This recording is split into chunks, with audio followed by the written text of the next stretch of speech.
This episode is sponsored by Interactive Brokers. And world events, they unfold in real time.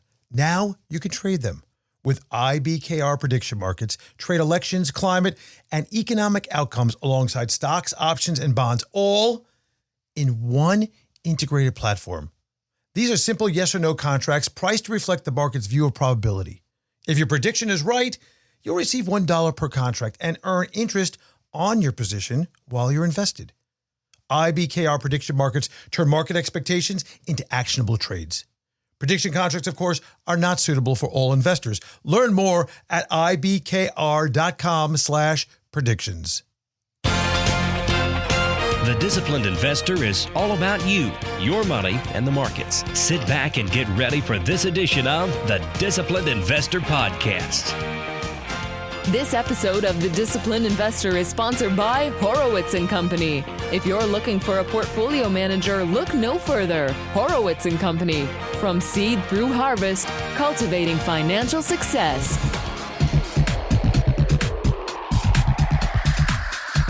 We have a new ceasefire and a 60-day extension. PCE numbers are out and inflation somehow is cooling. Hard to believe. More government handouts and the stocks are rallying on that news. And our guest this week is Wes Gray, founder of Alpha Architect. Great guest coming on. All this and much more on episode number 975 of the Disciplined Investor Podcast.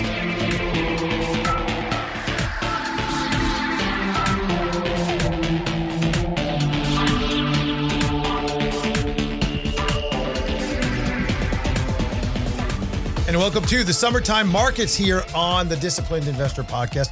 I'm your host, Andrew Horowitz, and thanks for joining me this week and every week to talk about your finances, your money, your investments, and how, in fact, we're going to get you, that's right, towards financial security, financial freedom, that mecca of the mountain where money is not going to be haunting you every night because we're going to be doing the right things. We're going to be working on discipline. We're going to be working on understanding of what it means to actually invest in a way that's going to get you towards that level. And that's what we do here every single week. I mean, we bring in some great guests, but we have great conversations too. Starting the show off this week, we're going to talk about what's going on right now in the markets, touch on a little bit of economics, and try to make some heads or tails about what is happening because a lot of people, I think, are pretty concerned about what's going on right now. The fact of the matter is that it's confusing. It's difficult. It's hard to understand a lot of the reasons why markets are going up, but yet we see all this bad news. It's the summertime. Summertime markets are often kind of boring. You've heard the old adage, sell in May and go away. Well, here we are in May, and I guess the go away is about to start in just a couple of days.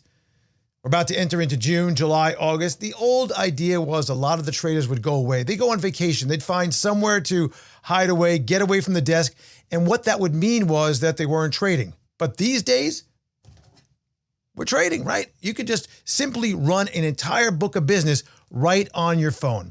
And the fact of the matter is that it's handy, it's there, the information is available, the apps are great, and that is creating a situation where it makes it very easy for traders to stay maybe not on the desk, but in touch with what is going on. Nothing boring about what is going on right now in the markets. I got to tell you that right now. Day to day, there's action. And if there's no action, somebody's going to come on with some kind of news and like, hey, here's my shot. I'm going to create some kind of really interesting news item right now. There's plenty of warnings too. We've seen that there's a lot of people that are coming out on the various news lines, on TV, even on podcasts, on radio.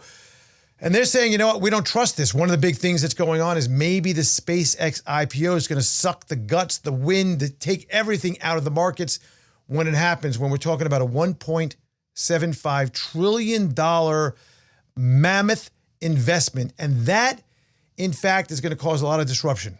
Mark my word, it's going to cause disruption. It may not be permanent, but when it comes out, when this IPO actually comes out, the disruption is going to be real because what's going to happen is we are going to have a situation where a lot of the index funds that are going to get this inclusion of this gigantic stock, which usually wouldn't happen so fast.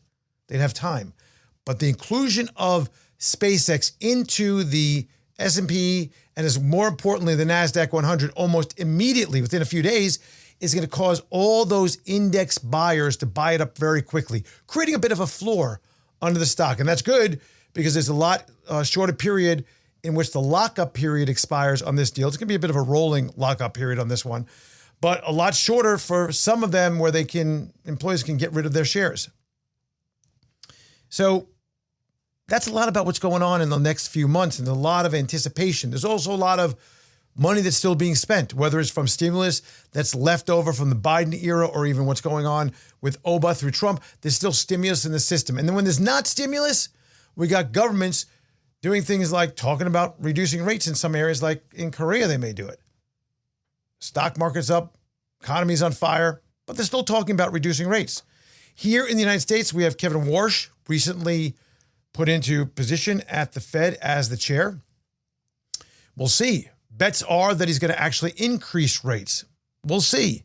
The fact of the matter is that right now, government is also playing a healthy hand in the helping hand business. They're buying up positions in drone companies and buying up positions in quantum companies. We don't even have a sovereign wealth fund here in the United States. They're just going ahead and taking positions and pieces of these companies while giving them money. That is creating a big buzz and a significant safety net, if you will, or maybe even an underhanded way of profiting on some of this for our benefit, for the taxpayers' benefit. That's great, but it's not the usual course of business. But it's interesting. It's not boring. It's not your usual summertime boredom that happens with markets just kind of just hanging in there, nothing happening, maybe some selling off. Markets are still loving the fact that there is this massive amount of money that's being really pushed in on a regular basis, whether it's from the government or from stimulus or from some other places like capital spending, CapEx spending. We're not going to go too deeply into that this week. We have a great guest coming on next week. He is the chief market analyst of Interactive Brokers, and I'm pretty excited that he's going to be joining us. First time having him on the show, and he's a great name and a great resource. I do want to talk about some of the economics very quickly, just buzz through these that we saw this week because I think they were important. We saw the second quarter estimate of GDP. Okay, fine. Revised a little bit lower, 1.6% from about 2% expected. I don't think there's a lot going on there. We may see it revised up again when the third and final estimate comes out. So that's something to think about.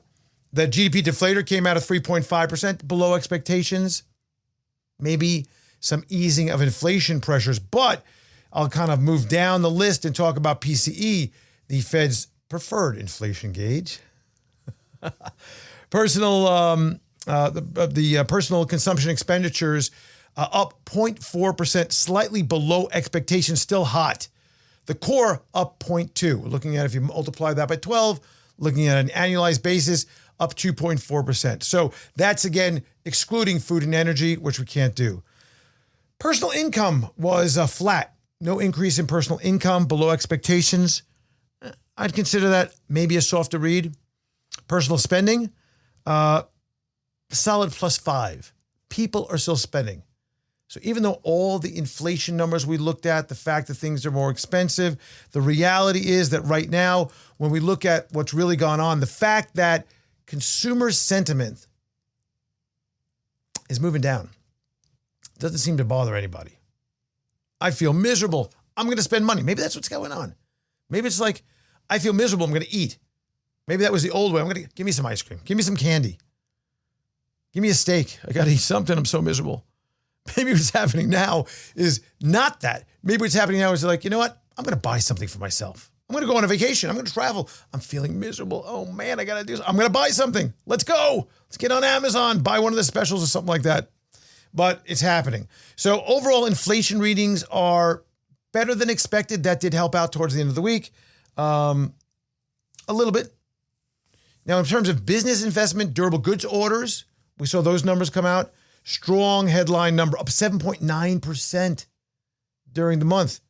Transportation was a big one. Of course, probably some of the flow from Boeing and the planes that were being bought. Core durable goods were up 1.1%, excluding transportation. So about a 6% swing there on that number. Labor markets and digital jobless claims came out late in the week on Thursday, 215,000, steady as can be. Continuing claims, again, steady and stable. So growth was revised a little bit lower overall, not significantly at all to speak of. Inflation continues to be sticky, problematic, but there's some moderation that's going on there. Encouraging overall, I believe, is what we have to say about that. And at the same time, consumers spending, resilient. Don't count them out. Do not count out the American consumer. Maybe because they feel so horrible. So that's something to be thought about. This is not only the consumer spending, but businesses are spending. CapEx is up dramatically. We saw huge numbers last week. We saw something from, we saw that Amazon's getting a big piece and Snowflake is spending and $1 billion here and $1 billion there. And IBM is going to be $2 billion commitment towards their quantum programs. And we're not talking about little bits of money here.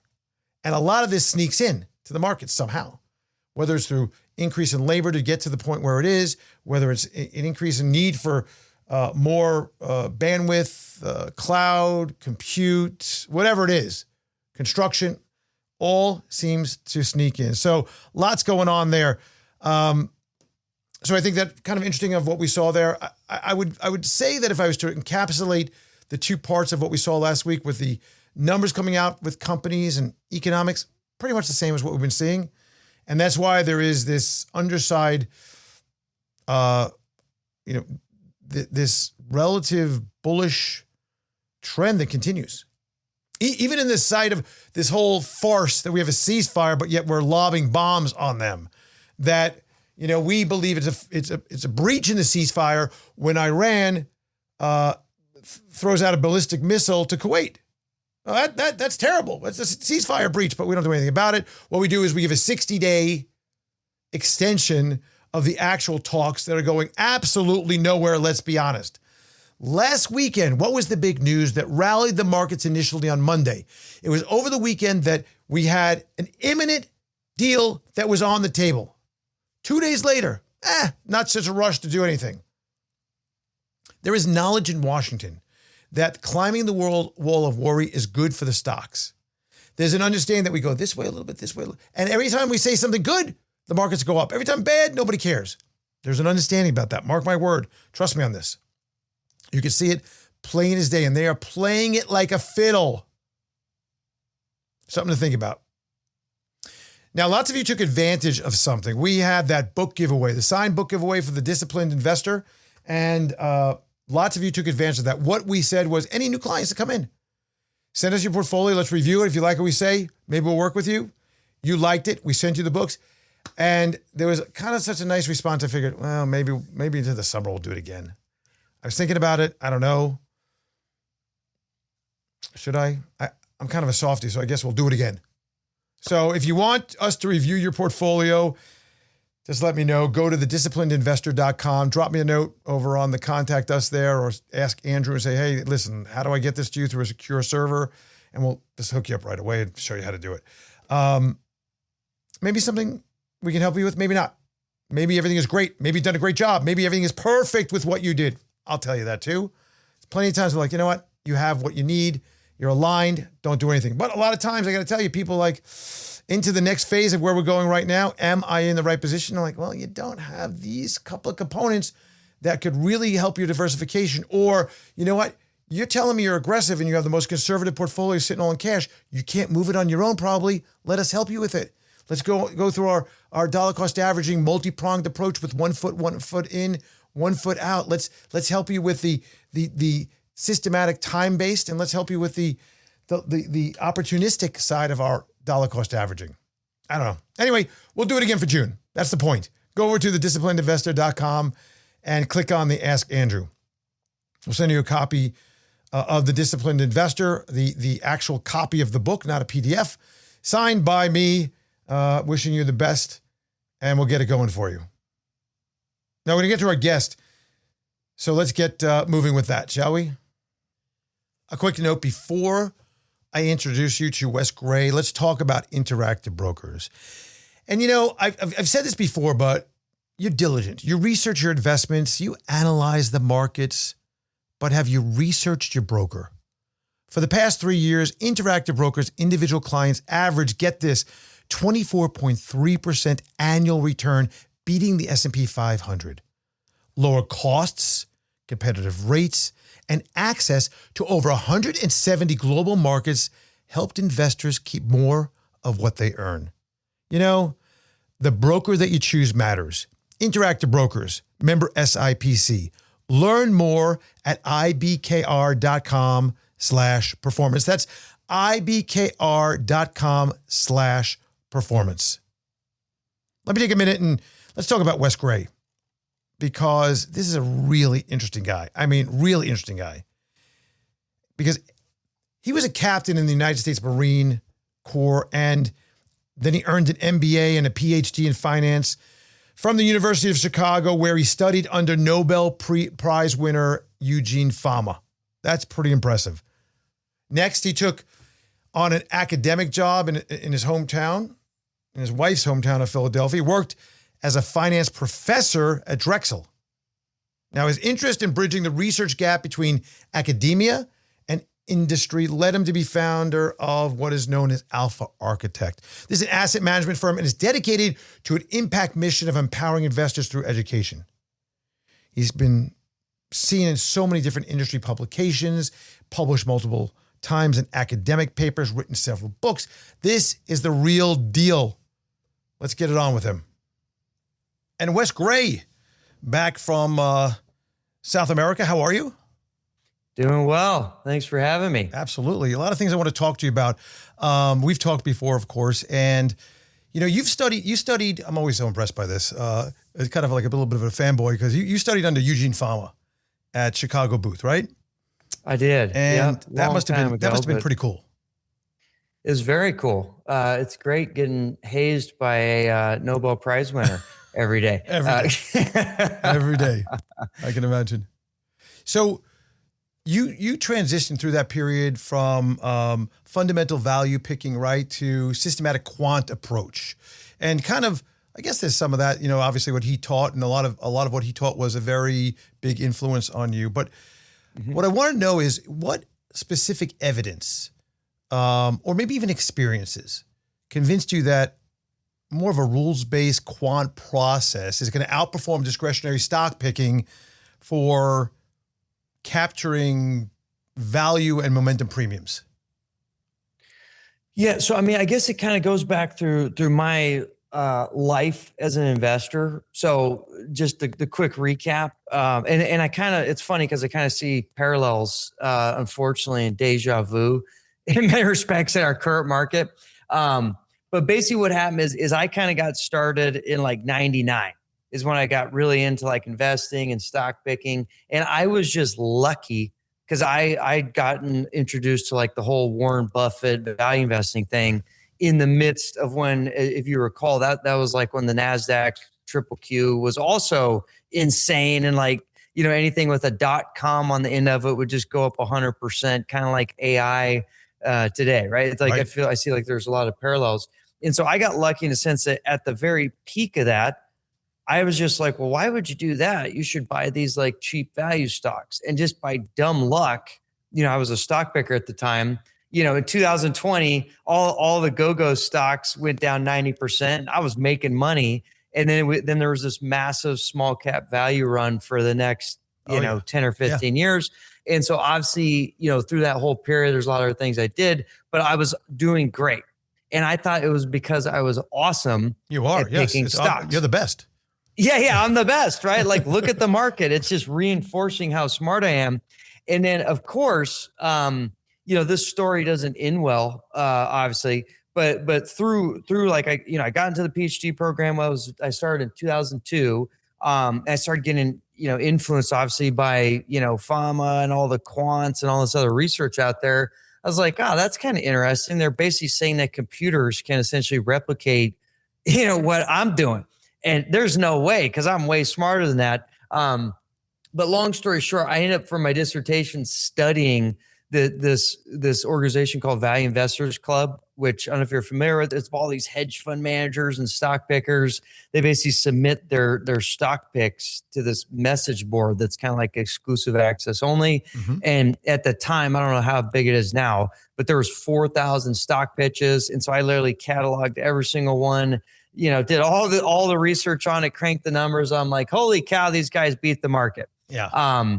Which was kind of cool because my original intent was like, hey, can we prove to FAMA that like the market's not efficient, that stock pickers can actually make money? And that's basically what I essentially showed. But then the more interesting thing is that had you just done small cap value at that time, like if you just had a computer pick like, small stocks that are like cheap priced with high quality, it would have basically had the same performance, if not better, than what I had been doing stock picking the whole time.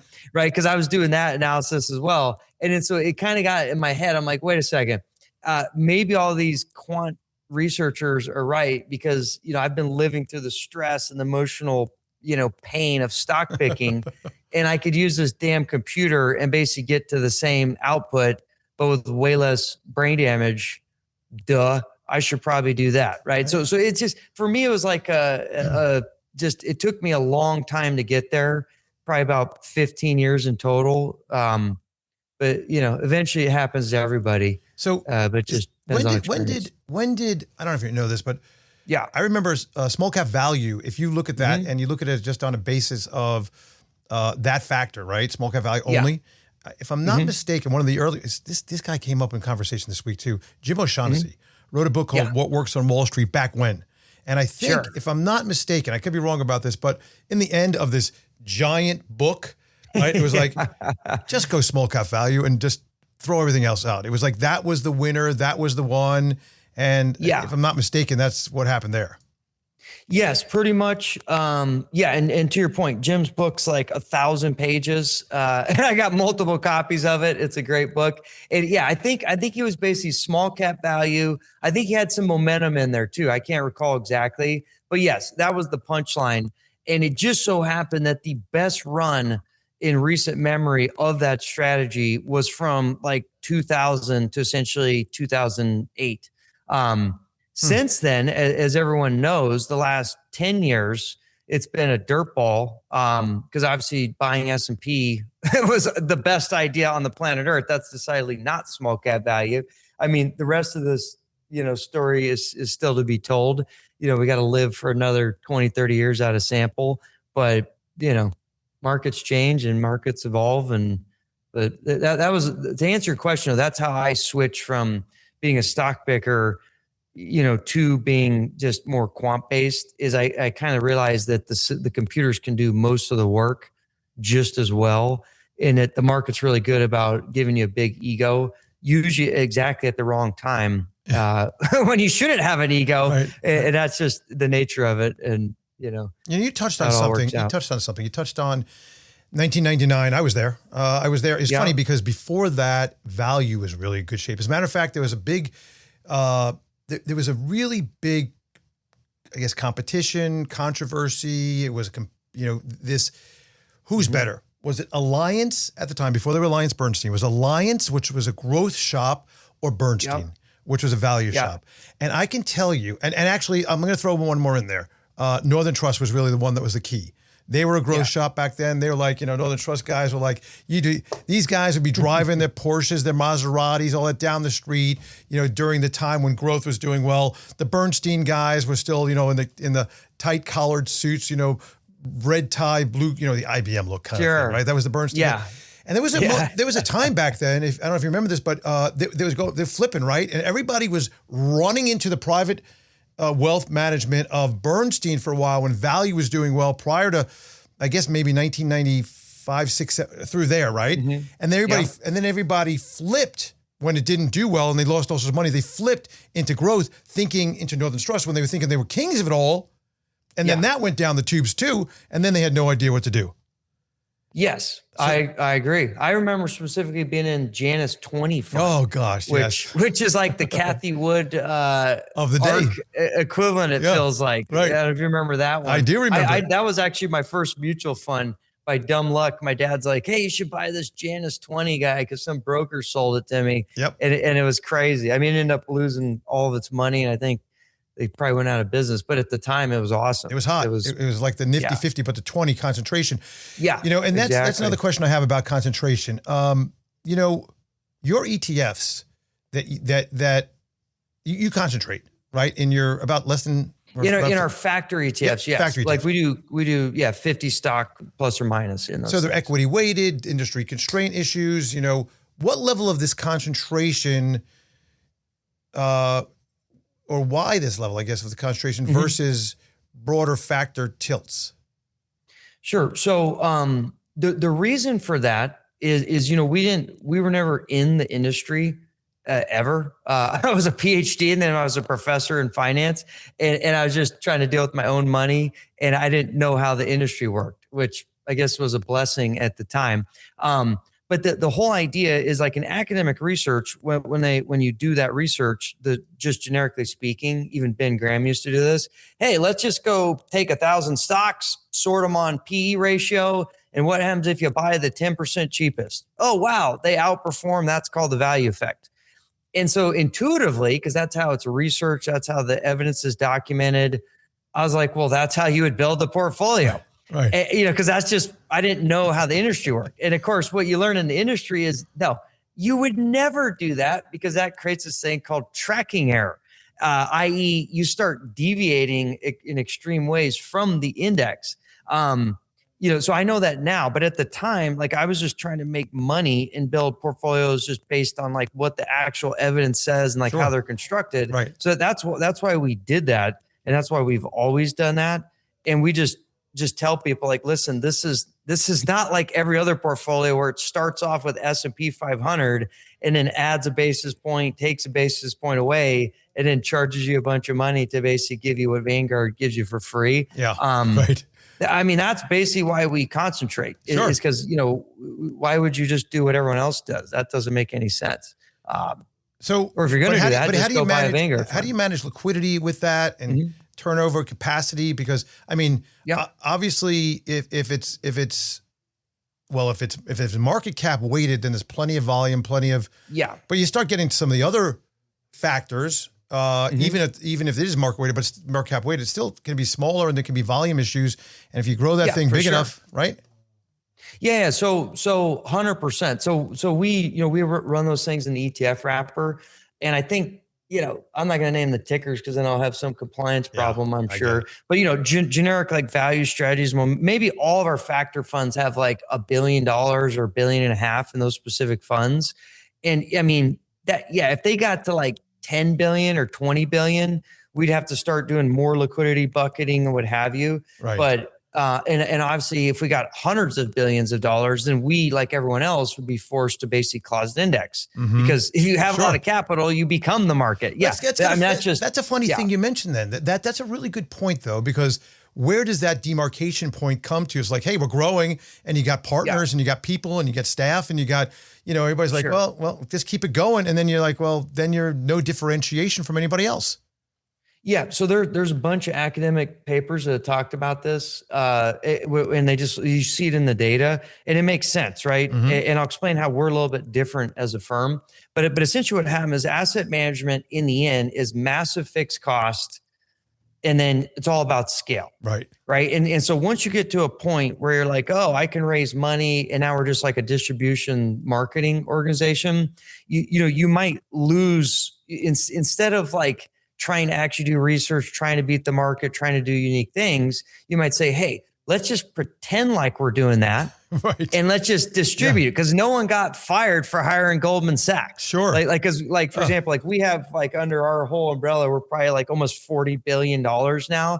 And so, you could do that. And so that's usually the strong incentive is like, okay, we need to pivot away from these weirdo boutique, non-scalable turd strategies and like just do closet indexing and market it like it's some fancy thing because that's what's in our economic incentive. Right. So that's what most people do. And you see that in the data. We took a different approach in the sense that the way we monetized kind of all our fixed costs and brain damage is we started an infrastructure firm. where we do what they call ETF white labeling. So we still have our ETFs, but instead of having the pressure to just, scale and sell those things and like anyone with a pulse, like, please buy this, because that's just not the nature of how we've ever operated. But we had all this excess capacity on the fixed cost to launch ETFs. So what we did is we just basically monetize that, and we have other people that use our platform where we basically do all the work, and they launch ETFs on our platform, but it's their brand, they go distribute, et cetera. And so that works out because now we don't have you're just taking care of the wrapper, the process, all the advisor work. says, hey, we're going to change the portfolio to this, and you make that happen. Exactly. They send us the tickers and then they go sell it. We pretty much do everything else, but that, because we can monetize all the fixed costs that way, we, for our particular things, we don't have like a massive incentive to just sell it at any cost, which is why we have such a small footprint, and why obviously we've always been weird, but now we're in a structural way where we can continue to be weird, because I don't need to raise any more money, right? Like I've already raised plenty of capital on the infrastructure side. So it's Alpha Architect, the weird people.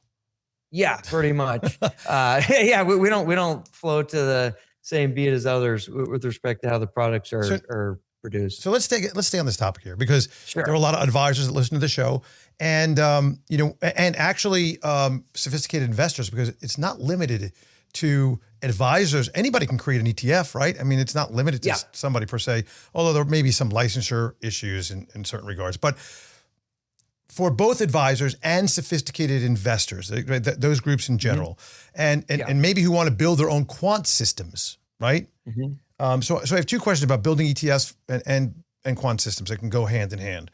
First about maybe the pitfalls, because I've done a lot of work in technical analysis doing back testing, and I can't tell you how many times I get the most perfect, beautiful, back-tested strategy, and the second you flick the switch, you know where I'm going with this, right? Yeah. Damn, it doesn't work anymore. Doesn't work. Yeah. You could do everything you can to try to kill the strategy too ahead of time. Yeah. And when it's, but there's data snooping, there's survivorship bias on certain stocks, there's look ahead bias. Yeah. So what of these things, the pitfalls in back testing, are you maybe looking at, and would you warn against most? Sure. So I did that for, almost 20 years. I've written multiple books, multiple papers, got a PhD. This is all I did my whole life. And weirdly, coming full circle on it, like it boils down to, is there a first principle reason to believe this? And then the second question is like, why would this continue to exist out of sample? Because just intuitively, if there's a $20 bill on the ground and it's easy to pick up, it's not going to exist, especially nowadays with supercomputers and AI. Like that's just stupid talk, right? Sure. So usually what I like to see in a back test, because one of the biggest kind of principal reasons capital doesn't flow into a particular strategy is it either it makes you look really dumb, i.e. you can't raise a lot of capital, or it just has weird performance. Like it's just an erratic strategy, right? And so my favorite chart to look at in any back test, doesn't really matter what the strategy is, I call it, would other asset managers or people actually do this as a product? Because that's what they're going to go sell it, raise capital, and move prices around. And so I always look at I do 3, 5, and 10 year, but just look at the rolling 3-year performance versus a benchmark. Like, if you're doing long only equity strategies, just call it the S&P 500, right? And so what you want to do is a 3-year period. That's kind of like the institutional mandate, like most boards, they give you 3 years. And if you outperform, you get more money. If you underperform, you get fired. That's literally the mandate. Right. And so 3 years is a pretty good one because that's actually in like a lot of like board of director and trustees mandates. And so most strategies, like for example, value and momentum, they're the best ones. Like it's not a secret that value and momentum over like hundreds of years and every data sample and every fucking guy or every person that's ever tested it or mucked with data can identify that, wow, these cheap stocks on average can outperform, blah, blah, blah. But the real telling fact is when you start looking at like, well, what is the proportion of times over 3-year periods is the relative performance better than, call it the S&P or whatever the benchmark is? Sure. It might only be 60% or 50%. And then even over 5 years, maybe it's 70%. And over 10 years, maybe it's 80%. But that means that, and you love to see that, because if a strategy over 3 year is basically like a coin flip, like that's terrible for business, right? Like we're not going to see tons of capital just arbitrage that away. Right. So any strategy that back tests really well, just like on an absolute, like I'm a personal investor, I just care about compounding my money with low drawdowns. That's a total different way of thinking about the world than how capital, like outside capital, thinks about it, right? So back-tested strategies that have weird activity relative to benchmarks, like trend, technical stuff, are great examples, right? Like, hey, I'm going to go trend follow, and when the market sucks, I'm going to go flat.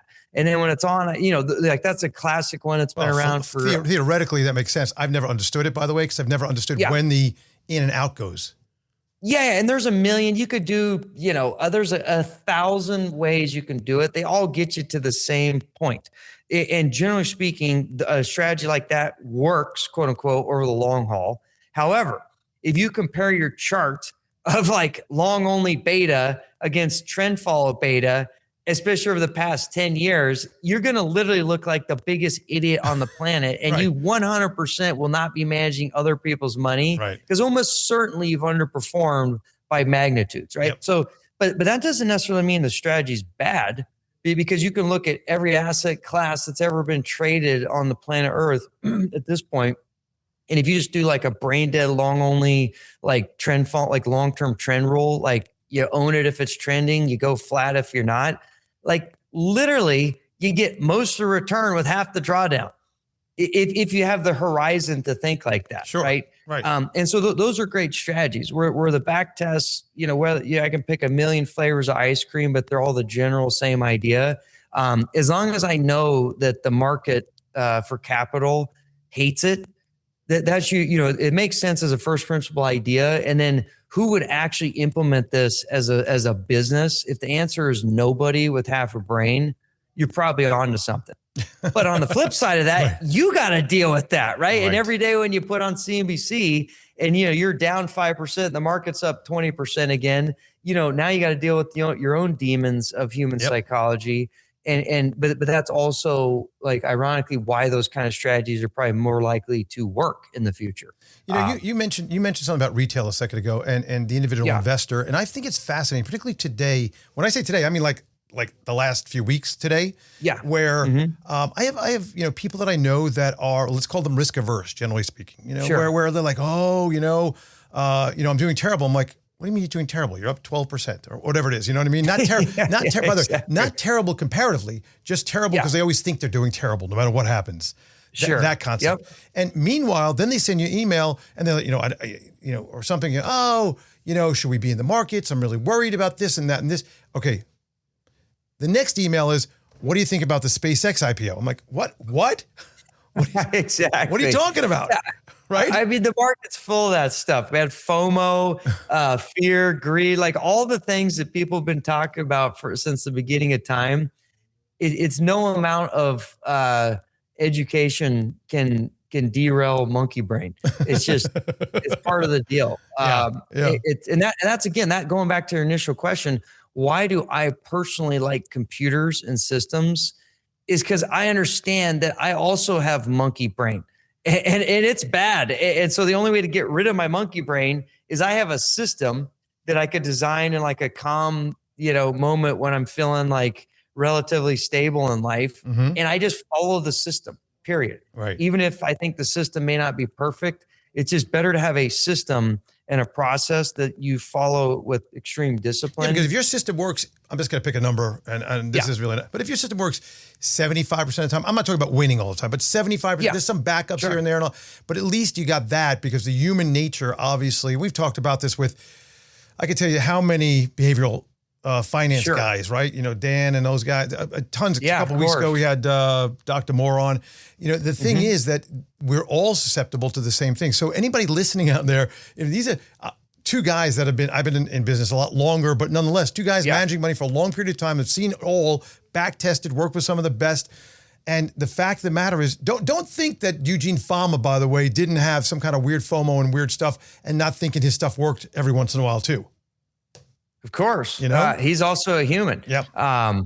Then the other thing that gets people is like, have a system and just know you're human. And one trick that we always tell people, because I deal with a bunch of insanely rich folks, because we're kind of in the tax side of the world, is just I call it like the fun bucket. It's kind of like, you go to the casino, bring $100, but not your credit card. Same thing. Like, okay, fine, you're a billionaire. Take 50 million and go do your gambling with CNBC stock picks and all your back testing.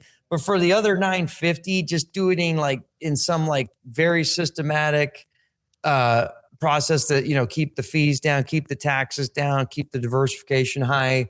Just, do all the things that you can control, because you can't control the market. Right. But, it's one way to psychologically, keep you having fun, but not blowing up the whole and keeping the whole kitty. And also keeping you involved in the situation. I want to talk to you about commodities for a second. Managed commodities. Sure. And managed futures maybe. So for years, I did something for client portfolios that I never liked. What I mean by that is we always had a position in commodities as part of a big asset allocation. Why? Because everything we've read, done, tested, reviewed, seen, it made sense, right? Always have a little bit of that's my view. I'm not asking you if it's your view, but it's my view. But for years, I'm like, I hate this because I don't feel like I'm ever getting anywhere with these commodities. And it's just a drag. Even in the bad years for equities and bonds, maybe I'm like, okay. And I had an epiphany. And tell me what you think about this. The normal Bloomberg basket of commodities is, I'm just going to throw something out there, heavily weighted, we know, in energy, right? So let's just say round number 50% energy, which may be natural gas and heating oil and crude, et cetera. There is a ceiling of how high prices can go, in my opinion. The higher the price, then that you get to such a level that it kind of cuts off people from buying. Yeah, or they find substitutes or what have you. So you're gonna get it, and you get a floor. Things get low enough.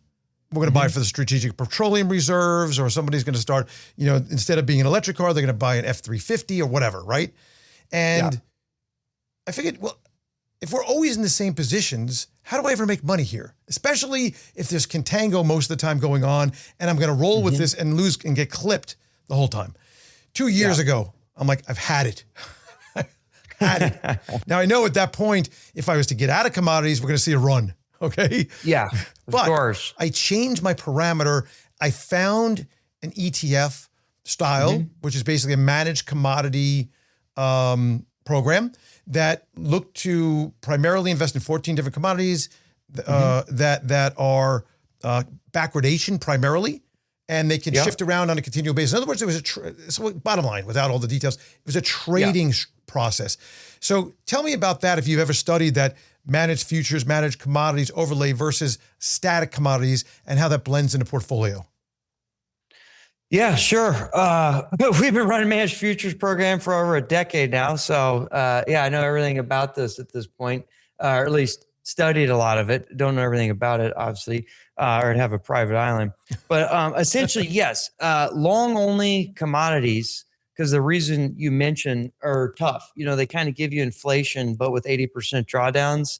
And that's not exactly fun. Right. But they kind of have, the two drivers would be like the carry component. So, contango versus backwardation, like all else equal, you'd prefer to have contango contracts. And I think the other big driver in that space is probably trend, right? If something's trending, great, own it. Otherwise, go flat or don't own it. So as long as you have a strategy that trades in future, like specific commodity futures or really any of those futures, if you include some carry in there, if you include some trend, that's probably on average, going to be better as far as a diversifier than just buy and hold the generic commodity basket. Right, because the contango is going to kill you over time, but just holding. It's going to exactly 1% every 3 months. Just thank you. Yes, gone. Yeah, and gold, like all the metals, all those contracts. If you just do like a generic, whatever, 6 months moving average or 12-month moving average over their whole histories, it's pretty obvious you don't want to buy and hold those things. Right. Like if they're trending, own them. Otherwise, don't. And if you want to get into the nuance of it, like you were saying, focus on backwardation contango is also important at the margin. And to your point, there's ETFs and structures out there that do that, so you don't have to deal with it. So here we are. We're at a 30-year treasury that is back to where it was in 2007. We see the JGB, Japanese bond, 10-year, the highest since 1996. Obviously, that was a much more, the pain in 2022 in bonds, in my opinion, is nothing like what's going on in Japan. That's painful. Yeah. Right? No, for sure. And like weirdly, like, cause again, all of our things that trade this are systems.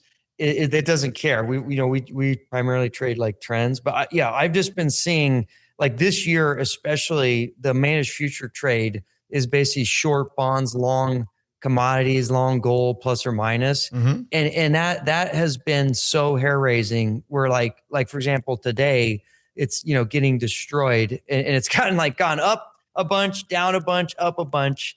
And it's fascinating. We're not just JGBs, but the entire 10-year, sovereign complex has just gotten crushed. Today's obviously an exception to that rule. But doesn't that tell you something, Wes? This idea that, back in, you said you started back basically, you studied things, but you started in 1999. And back in 1999, I could tell you that starting really for a few years before that, many years before that, this was like, well, this is the new thing, right? We're going to need this. We got the Internet of Things. We got this. We got, this was going to be something. And all these things that were happening was, no, it doesn't matter if they don't have money. Oh, it doesn't matter if we're valuing a particular website based on eyeballs, right? And I was always like, are we counting one? Are we counting two? What are we doing with the eyeballs, right? Exactly. And now we're in a situation where it's almost, again, now they tell me the same thing. It's different this time. Why is it different this time? Because there's a lot of money behind it. But then I'm like, what about the circular financing, the vendor financing, and all this other crap that's going on, and the pricing that's going on. The other thing is that I guess I want to ask you about in today's environment, specifically in today's environment, the topic that has been troubling me is where we look at inter-market relationships, correlations. And historically, as you mentioned about JGBs and golds and things like that with the trending, you see things like, okay, bonds down, stocks up, or pick your particular intermarket relationship, dollar down, oil up, right? Or whatever. Yeah. And that seems to be a little bit broken right now in favor of, let's just watch the news and the Twitter feeds of right now, the Middle East newspapers, and I'm not saying just now, this is going on a little while, right? Where last week we saw, out of nowhere, quantum computers, interestingly, last week, the Barron's had a big article on quantum computing being a great thing. Quantum computing starts moving a little bit this week. And then on Thursday this week, we saw a $2 billion investment into the industry by the government of the United States and taking positions in the companies. 25-30% runs on these names. Are we in a period of long story to get to this point? Are we in a period that it's like macro news moving is more important than anything else?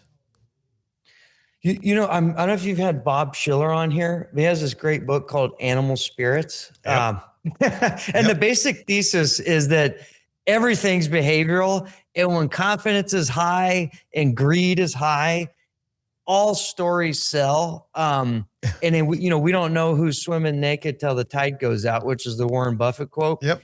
Clearly, we don't know when this ends, but I think it's pretty obvious to anyone who's ever been around for longer than 5 minutes. We're in a high, strong animal spirit environment. Right. And people, for whatever reason, just have low risk aversion. Stories are hot. YOLO, FOMO, all these things are at extremes right now.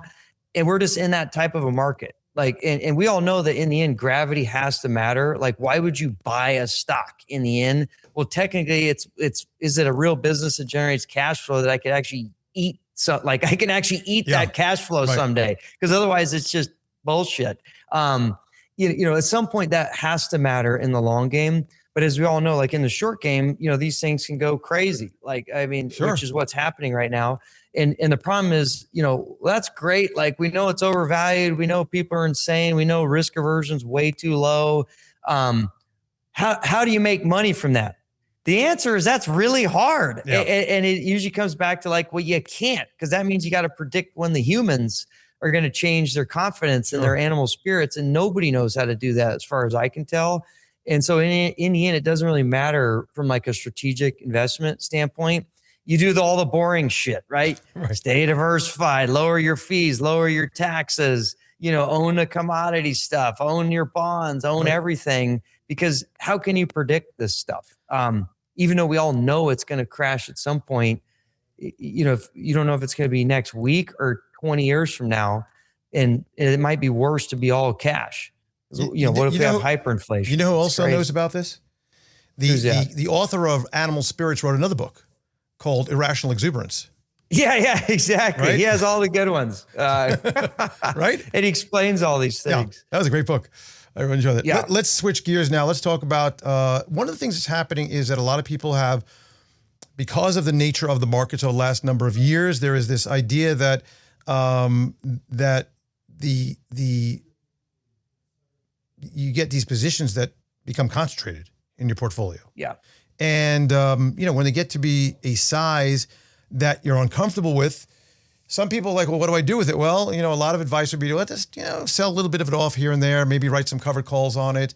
There's a lot of things to do, but you're still susceptible to a lot of risk when the proportion of that asset becomes so large. You have done a great job of creating something. I'm going to let you take this from here, but this single stock concentration, tell me and kind of let's go through a little bit, because I think we have in another show we talked about this, but tell me about the 351 exchange and actually where it came from, because there's always been this, right?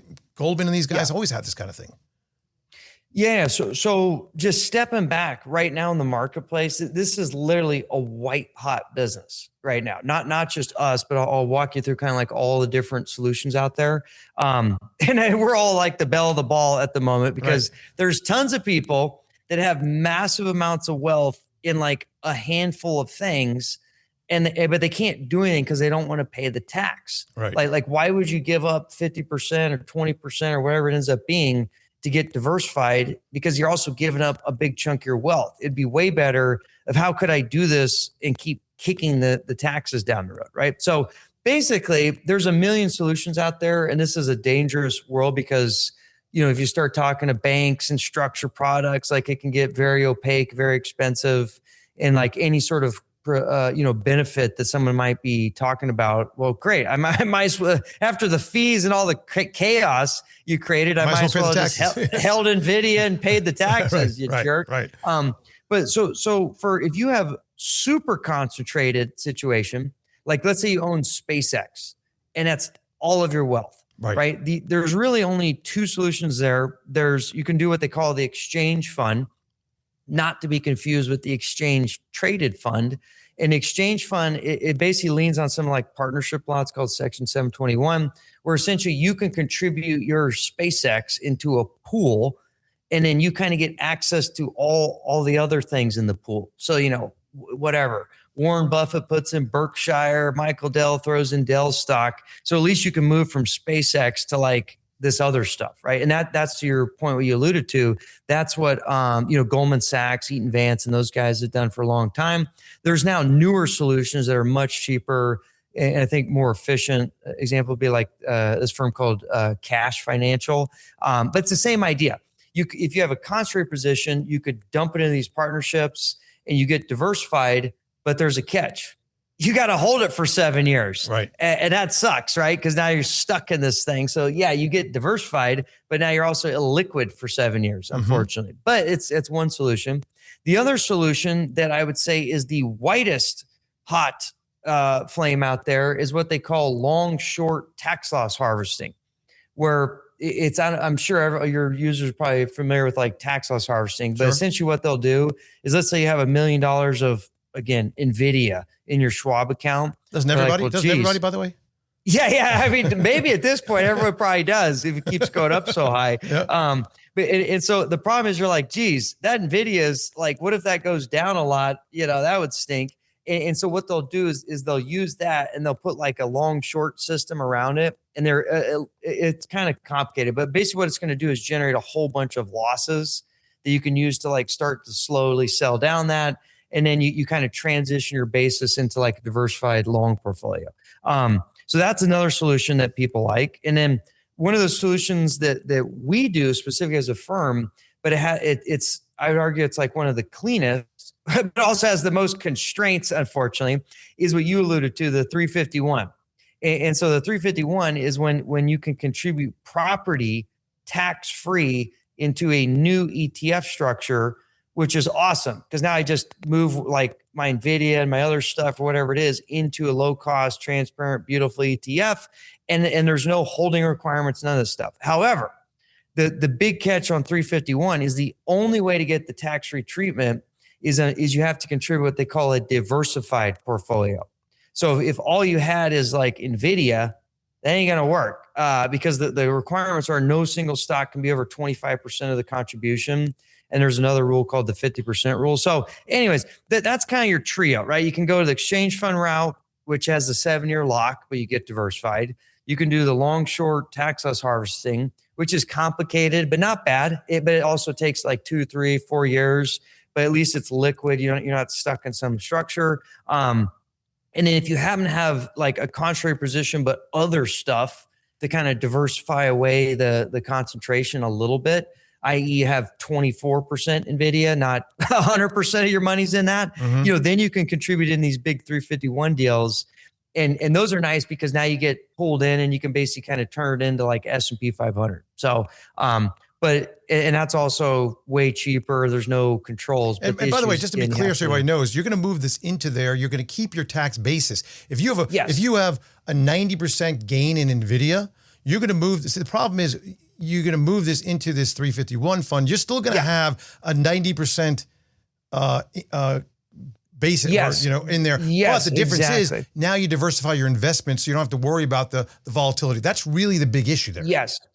Yes. The huge issue is the IRS, as you know, the only way you get rid of basis is you have to die. Right. Like that's the only way to get a step up. That's not a preferable way of doing things. That's not, great. You're going to kill me and then you give me the benefit. Thanks, guys. Everything else, the best you can do is essentially deferral, which is your point. And the key thing here is you want to move away from concentrated risk to diversified risk because it's just, you maximize your chance to compound at a higher rate without the volatility drag. Sure. And then more importantly, if once you move to the next layer of sophistication, is it's way easier to leverage and borrow against a diversified portfolio. Right. So a lot of people are talking trash about it right now, and this is like a public debate, like political debate, but a lot of like the Democrat type folks out there, they say, oh, well, all these rich people, all they do is borrow against their positions. I'm like, well, yeah, of course. And it's even better if you can get to a diversified portfolio because your ability to borrow against like an S&P 500 type asset is way better than trying to do what Elon does and borrow against like Tesla stock, right? So another benefit of getting more diversified is it also just kind of gives you better liquidity and access to your portfolio via like the lending markets. Yep. And you can kind of keep punting the tax down the road, but you get access to your capital again. So, there was, I don't know if you were around for this because I don't know what the date was, but there was something way back when we used to love short against the box. Do you remember the short against the box? Yeah. They outlawed that, unfortunately. That was great stuff. Yeah. But that's generally speaking what people still do, but they do it in a financially engineered way, right? Like you can't just go long Microsoft and then short Microsoft or use an option or whatever. Right. Like that's just too egregious. But you might be long a basket of whatever 350 kind of market cap stocks and short SPY, and it's not technically identical, and it's not going to be considered like a short against the box, but it's 95% risk hedged, right? And you still, so there's a gradient there, and that's something that the IRS has really not attacked. Like it's like, what does substantially identical mean? You talk to some guys are like, oh yeah, I go long the Russell 1000 and short SPY.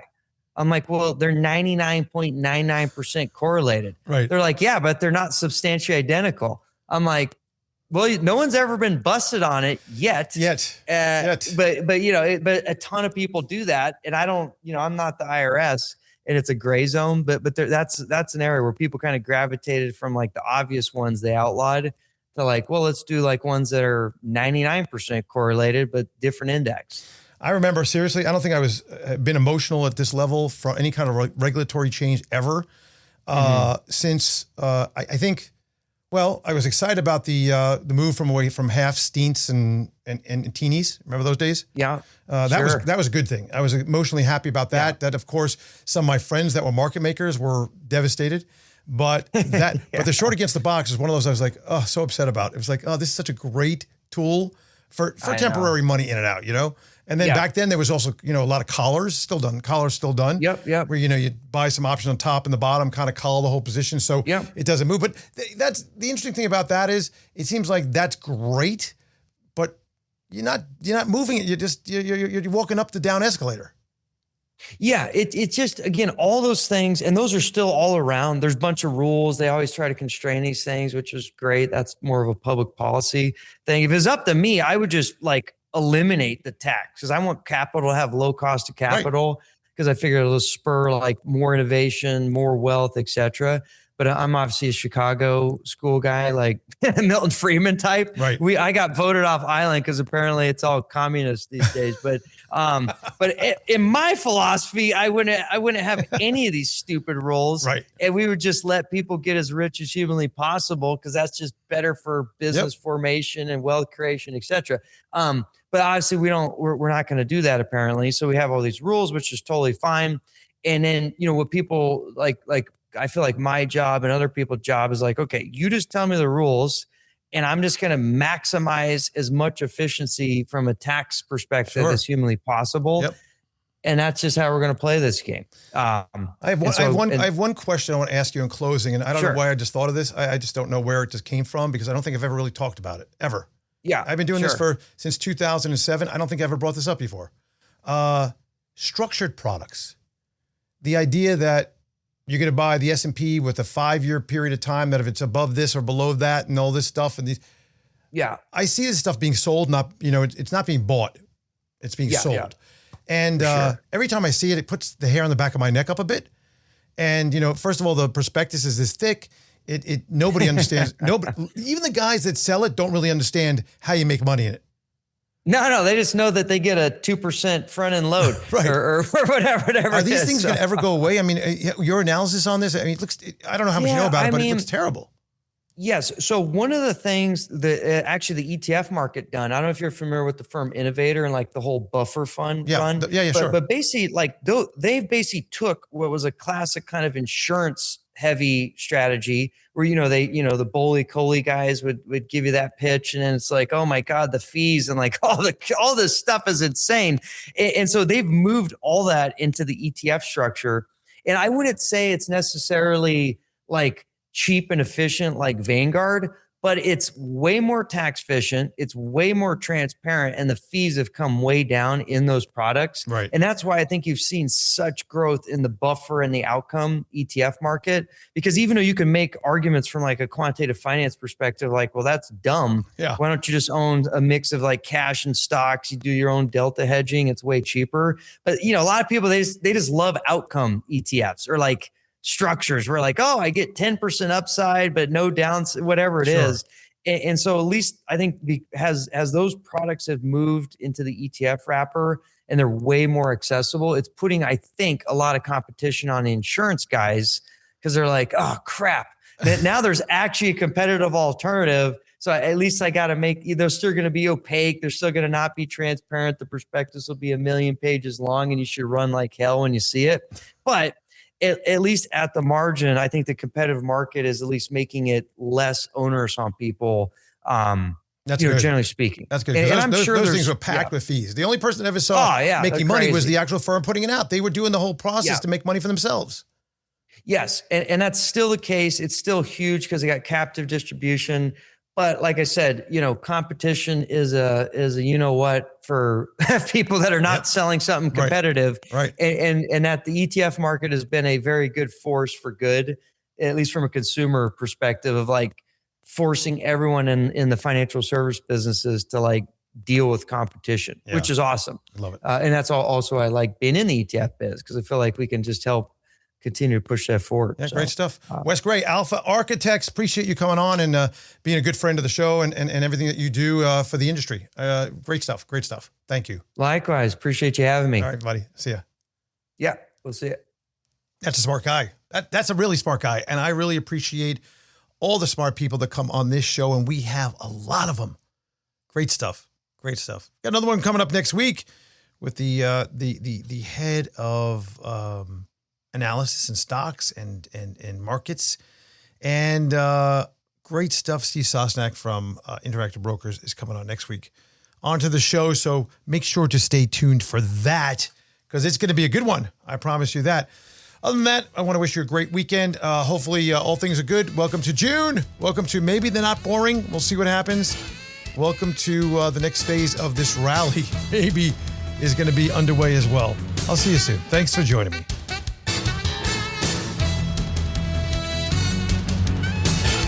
This podcast is intended for informational purposes only and does not constitute personalized investment advice. Investing involves risk, including the possible loss of principal, and past performance is not indicative of future results. The views and opinions expressed are those of the host and any guests and may not necessarily reflect those of Horowitz & Company, Inc., an investment advisor registered with the U.S. Securities and Exchange Commission. Registration with the SEC does not imply a certain level of training or skill. Advisory services are only offered to a client or prospective clients where Horowitz & Company is properly registered or is excluded from registration requirements. Any mention of third-party companies, products, or services is provided for informational purposes only and does not constitute an endorsement. Hypothetical scenarios or forward-looking statements are for illustrative purposes and should not be viewed as guarantees. Content is intended for U.S. residents only and may not be applicable in other jurisdictions. Listeners should consult a qualified financial advisor before making any investment decisions. Please visit our website for additional information, disclosures, as well as a copy of our Form CRS. Advertisements are not related to the host or affiliates and are not considered recommendations by the host of the show or any affiliates of Horowitz.